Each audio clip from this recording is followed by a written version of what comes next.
Engineer کا کہنا ہے کہ اس کے بھائی کی قبر معمولی شکل کی نہیں تھی، اور جو چیز میں بیان کرنا چاہ رہا ہوں وہ دنیا کے معیار اور تھیوری سے سازگار نہیں ہے۔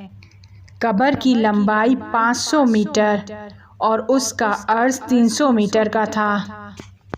یہاں پر ایک نکتہ کہ اس کا مطلب یہ تھا کہ اس کا بھائی ایک معمولی انسان تھا، کیونکہ مومن کی قبر کا اندازہ روایتوں میں ہے سماوات والارض، تمام آسمان اور زمین عرض ہوں گے، لیکن مومن کی قبر کی لمبائی نہیں معلوم ہے کہ کتنی ہوگی۔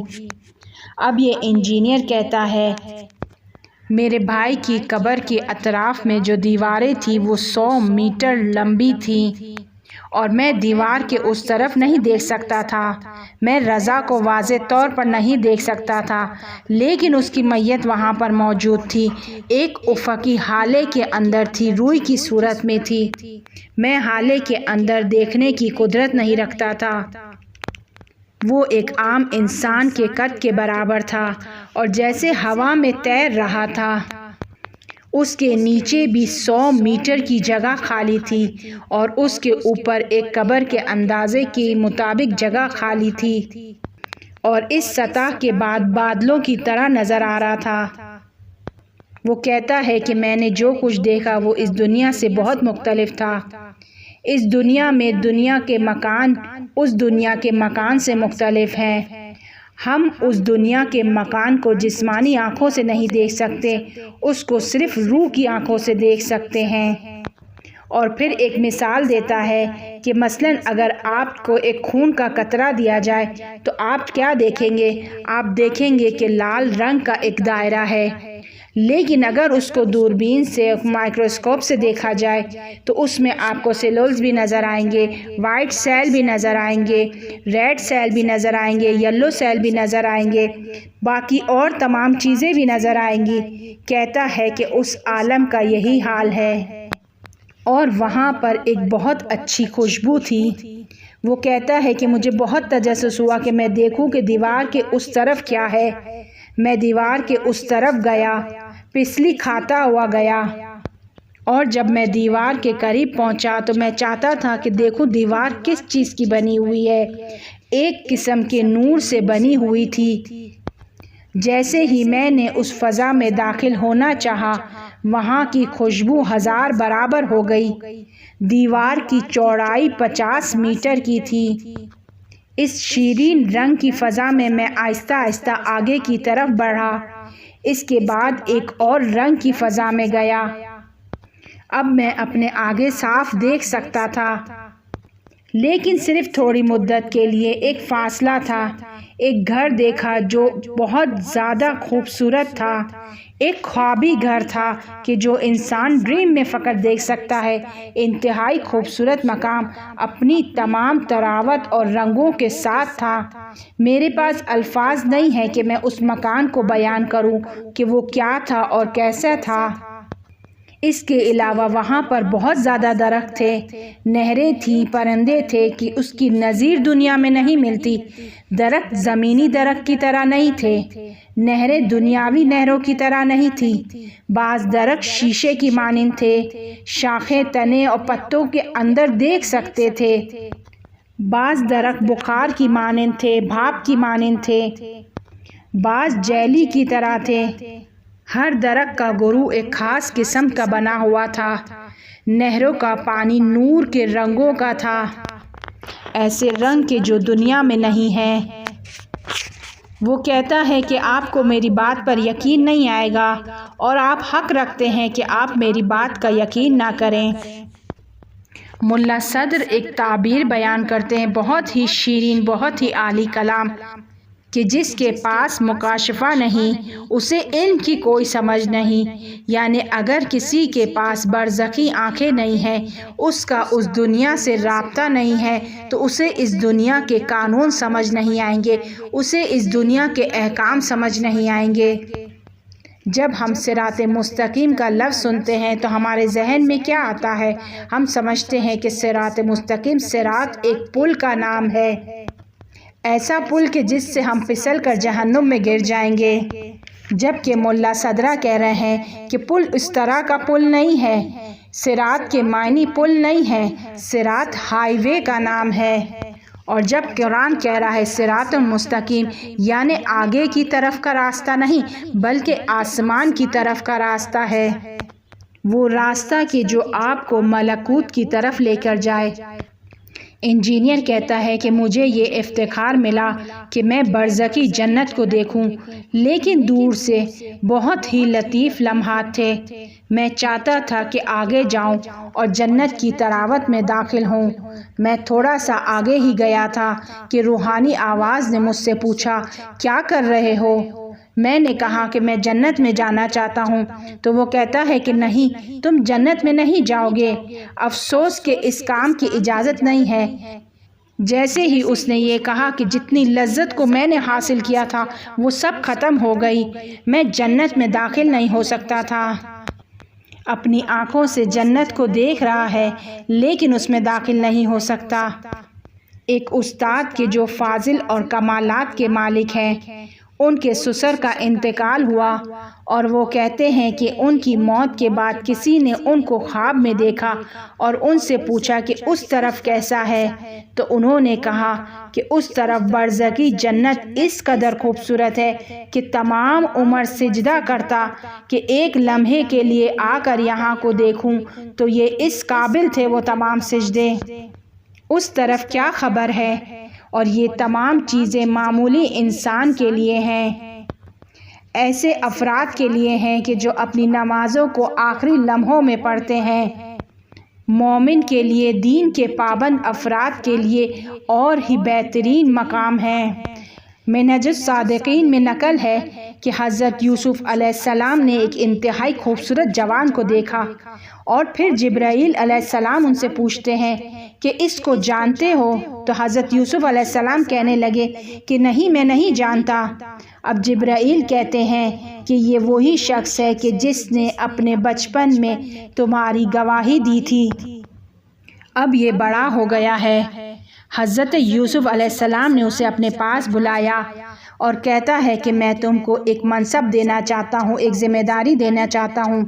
باورچی خانے میں یا کسی جگہ پر اس کو نگہبان بنایا، نگرانی پر رکھا، ایک عہدہ دیا، ایک لباس دیا، کچھ کنعانی پیسے دیے۔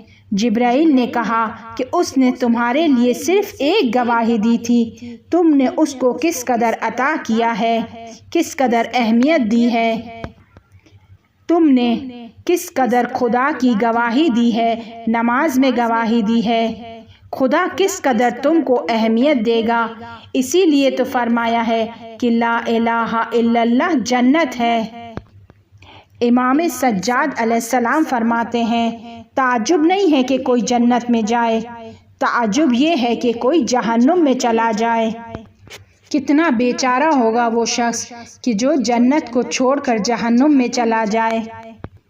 ایک سوال جو کیا گیا کہ آپ نے کہا تھا کہ وہاں پر عالم ملکوت پر حرکت نہیں ہے، جبکہ یہ انجینئر ایک جگہ سے دوسری جگہ پر جا رہا ہے۔ نہیں، جنت میں حرکت نہیں ہے، ملکوت میں حرکت نہیں ہے، صرف مناظر چینج ہوتے ہیں۔ ایک سیب کی مثال لے لیں، اگر آپ سیب کا چھلکا نکال دیں، 20 منٹ بعد اس پر دھبے دھبے سے ہو جائیں گے، وہ کالا ہونا شروع ہو جائے گا۔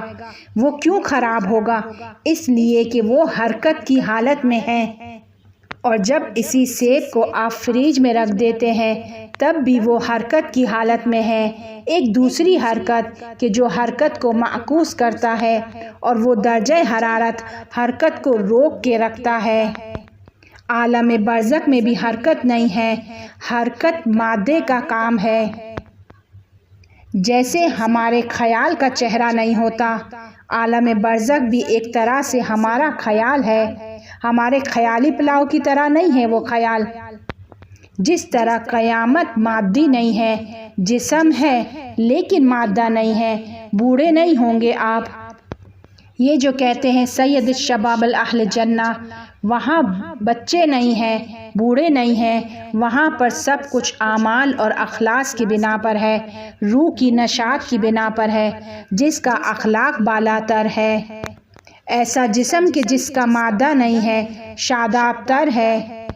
جنت میں سب اپنی روح کے اعمال کی بنا پر شاداب ہوں گے، جوان ہوں گے، اور یہ حسنین علیہ السلام ان کے سردار ہوں گے۔ پس عالم برزخ میں روح ایک جگہ سے دوسری جگہ پر جائے گی لیکن حرکت نہیں کرے گی۔ سب چیزیں حاضر ہیں، صرف توجہ کی ضرورت ہے۔ خیال کریں گے، ارادہ کریں گے۔ مثلاً آپ کے ذہن میں اگر سیب کا تصور آ جائے، 10 سال تک وہ سیب آپ کے ذہن میں خراب نہیں ہوگا۔ اگر اس کی کھال نکلی ہوئی ہے پھر بھی وہ خراب نہیں ہوگا، اور اگر آپ اپنے ذہن میں خراب سیب لے کر آ جائیں، 10 سال گزر جائیں تو وہ سیب صحیح نہیں ہوگا۔ یہ تمام مطالب قیامت کو پہچاننے کے لیے نہیں ہے، بلکہ یہ سب اس لیے بیان کیا جا رہا ہے کہ انسان خود کو پہچانے۔ علامہ طباطبائی تفسیر المیزان میں ایک انتہائی خوبصورت نقطے کو بیان کرتے ہیں۔ الرجال قوامون علی النساء کی تفسیر میں بیان کرتے ہیں کہ کوئی بھی اس بات کی تفسیر کو نہیں سمجھ سکتا، اس جملے کو نہیں سمجھ سکتا جب تک اس کا رابطہ عالم بالا سے نہ ہو، جب تک اسے دنیا اور آخرت اور دنیا کے بعد والی زندگی سمجھ میں نہ آئے، وہ اس چیز کو نہیں سمجھ سکتا۔ اسی طرح حضرت زہرا سلام اللہ علیہا یہ کہتی ہوئی نظر آتی ہے، بہتر یہ ہے کہ نہ عورت مرد کو دیکھے اور نہ مرد عورت کو دیکھے۔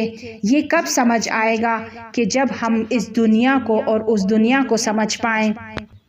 آپ کی ایک نگاہ نامحرم پر ایک نگاہ آپ کو 6 مہینے پیچھے کر دیتی ہے۔ یہ دنیا ہمارا وطن نہیں ہے، اور جو ہمارا وطن ہے اگر وہ سمجھ میں آ جائے تو ہم اسی کے مطابق اپنی زندگی کو تشکیل دیں گے۔ جب وطن سمجھ آ جائے گا تو عورت اپنے بچوں کی تربیت کرنے سے لذت حاصل کرے گی، فرار نہیں کرے گی۔ عورت اگر خود کو سمجھ لے، خدا نے مردوں کو تربیت کی ذمہ داری عطا نہیں کی، صرف خواتین کو یہ ذمہ داری دی ہے۔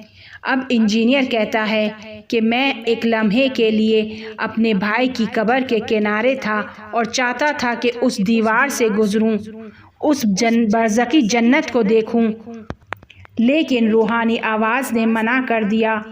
اس کے بعد ہم لوگ قبر سے باہر آ گئے، میں تیزی سے باہر کی طرف کھنچتا چلا گیا۔ برزخ میں حرکت اس طرح سے ہے، دنیا کی طرح سے نہیں ہے۔ اب میں اپنے بھائی کی قبر پر تھا۔ رضا کی قبر کے ساتھ ایک اور قبر بھی تھی جس کا ہم فرضی نام جابر رکھ لیتے ہیں۔ وہ کہتا ہے کہ جابر اچھا آدمی نہیں تھا، ہرگز اچھا انسان نہیں تھا۔ میرے ذہن میں خیال آیا کہ میں اس کی قبر میں دیکھوں، اس کا برزخ دیکھوں کس طرح کا ہے۔ میں اسی فکر میں تھا کہ روحانی آواز آئی، وہ یہاں نہیں ہے، اس کو فرشتوں کی مدد سے ایک دوسری جگہ پر لے جایا گیا ہے۔ ہماری لاش کو قبر میں جابجا کیا جاتا ہے، اور جو ملک یہ کام کرتے ہیں اس کو ملک نقالے کہتے ہیں۔ امام صادق علیہ السلام فرماتے ہیں کہ قبر کے لیے سخت نہ ہو کہ تمہیں کہاں دفن کیا جائے۔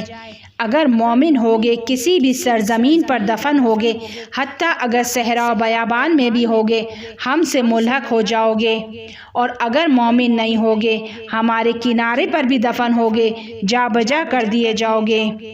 ہارون رشید امام رضا علیہ السلام سے ملی ہوئی ہے اس کی قبر، اس کو جا بجا کرتے ہیں۔ ایک بہت ہی خوبصورت واقعہ ایک شیعہ لڑکے کا کہ جو ایک عیسائی لڑکی کی محبت میں گرفتار ہوتا ہے، اور جب اس کے گھر والے شرط رکھتے ہیں تو وہ خود کو مسیحی میں تبدیل کر دیتا ہے، سارے اسلام کو بھول جاتا ہے اور صرف امام حسین علیہ السلام کو یاد رکھتا ہے۔ اور جب اس کی بیوی کا انتقال ہو جاتا ہے تو اس کے گھر والے عیسائی رسم و رواج کے مطابق اسے دفن کرتے ہیں۔ اس کے بعد وہ چاہتا ہے کہ اسے وہاں سے نکال کر مسلمان کے طور طریقے سے دفن کرے، لیکن جب قبر کھودتا ہے تو وہ وہاں پر موجود نہیں ہوتی۔ میری ویڈیو میں یہ واقعہ موجود ہے، جو افراد دلچسپی رکھتے ہیں وہ جا کر دیکھ سکتے ہیں۔ اب انجینئر کہتا ہے کہ وہ روحانی آواز مجھ سے کہتی ہے کہ بعض مقامات زمین پر مقدس ہیں، لہٰذا سزاوار نہیں ہے کہ وہاں پر برے انسان دفن ہوں، لہٰذا خوش نہ ہوں کہ فلانی قم میں دفن ہے، فلانی مشہد میں دفن ہے، یا فلانی کربلا میں دفن ہے، فلانی نجف میں دفن ہے۔ اعمال کے لحاظ سے ہماری جگہ تبدیل کر دی جاتی ہے۔ میں نے اس روحانی آواز سے پوچھا، پھر جابر کی جگہ پر یہاں کون دفن ہے؟ اس نے مجھ سے کہا کہ فلانی شخص کی لاش ہے۔ میں اس شخص کو جانتا تھا، بہت ہی مہربان تھا، ہاتھوں میں چیزیں لے کر وہ بیچا کرتا تھا، مثلاً کینچی اور نیل کٹر وغیرہ۔ اب میں نے اس روحانی آواز سے پوچھا کہ یہ قبر کیسی ہے، اس کی قبر کیسی ہے؟ تو اس نے کہا کہ اس کی قبر کنجوس ہے، تنگ ہے، تاریک ہے، یہ فشار قبر ہے۔ تنگی اصل میں قلب کی تنگی ہے، فشار قبر فشار قلب ہے۔ دل بڑا ہونا قبر کا بڑا ہونا ہے۔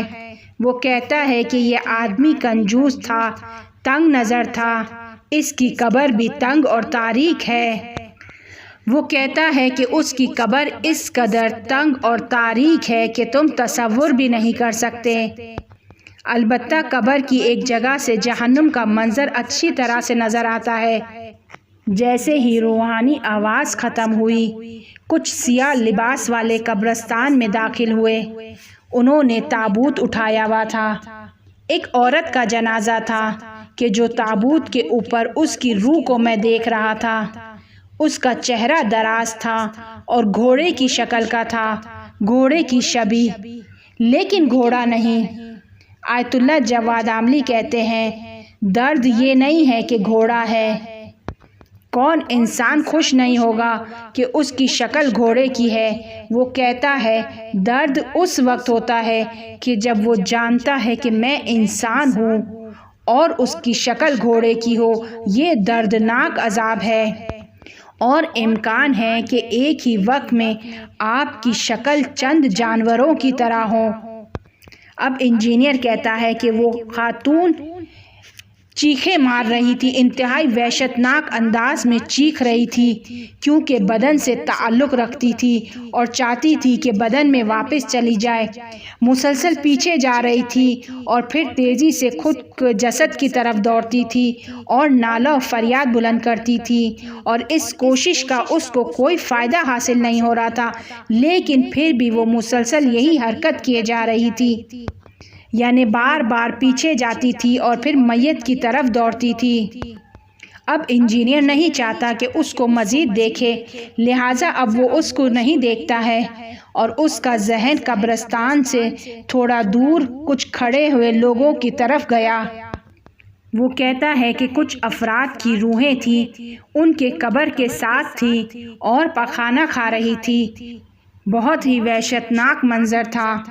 وہ لوگ وحشتناک انداز میں پتلے تھے، تقریباً چلتی ہوئی ایک اسکیٹ جیسے لگ رہے تھے، خاکی رنگ کے تھے، ان کے چہرے لمبے تھے، ناک چھوٹی تھی اور منہ بڑے تھے، کندھے آگے کی طرف آئے ہوئے تھے، آنکھیں اندر کی طرف دھسی ہوئی تھی، اور ان کے اطراف ایک کالے رنگ کا حلقہ نظر آ رہا تھا۔ ان کی آنکھوں کی سفیدی ہولناک تھی، اور وہ روحیں اس قدر غمگین تھی کہ انہیں اطراف کا کچھ نہیں معلوم تھا۔ وہ کسی کو نہیں دیکھ رہی تھی، وہ خود کے حال میں ڈوبی ہوئی تھی۔